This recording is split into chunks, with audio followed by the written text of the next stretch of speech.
Regardless of whether you're e-commerce, online, offline, beauty, wholesale retailer, clearly as a marketer, you've got to have an element of planning. That's clearly one of your challenges, I'm imagining.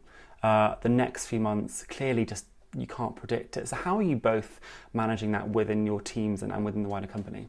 So actually, the planning is really, really difficult overall, because if you think about it as a business, no business department works in silo.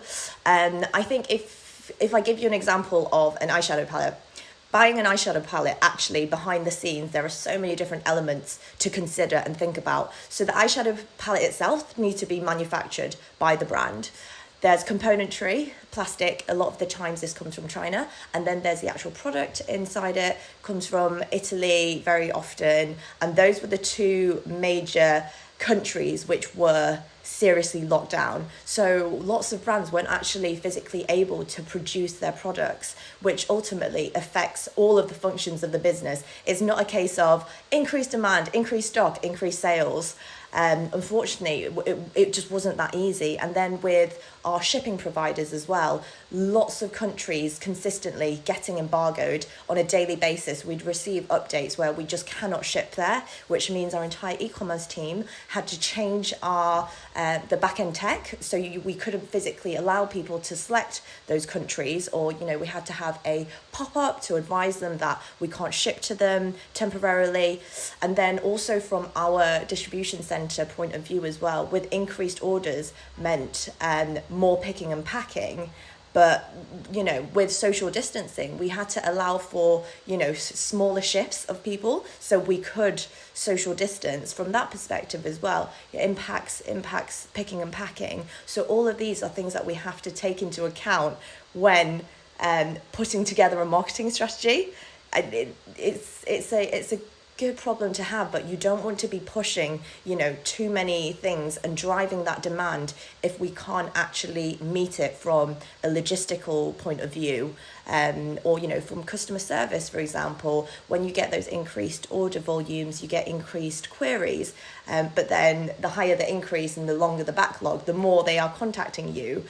So one of the challenges is understanding all of these different things that impact the business and trying to find a way to overcome them. So you're trying to stop those issues before they arise and become a real problem, and then people hold it against your business, saying like, really bad customer service, delivery times are so long, why are they marketing, or why are they targeting me with these ads, or pushing with these different publishers or different affiliates. It's all that whole approach, basically. And then for Carrie as well, me and Carrie were kind of chatting earlier as well, planning is a really, really difficult one, especially in terms of forecasting, right? So Carrie, how did you find that?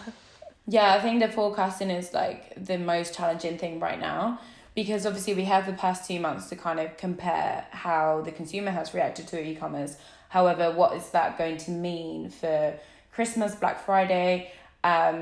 Especially because we've seen bigger discounts now than what you see on Black Friday. So you think, okay, so is the customer going to react the same, or is the customer a bit oversaturated? So perhaps it's not going to react as positively to offers, etc. So I think the most challenging thing is to really understand what the customer is going to do in this period, and also to take into consideration if there is another peak and another kind of lockdown, would that really affect us positively again? I don't know.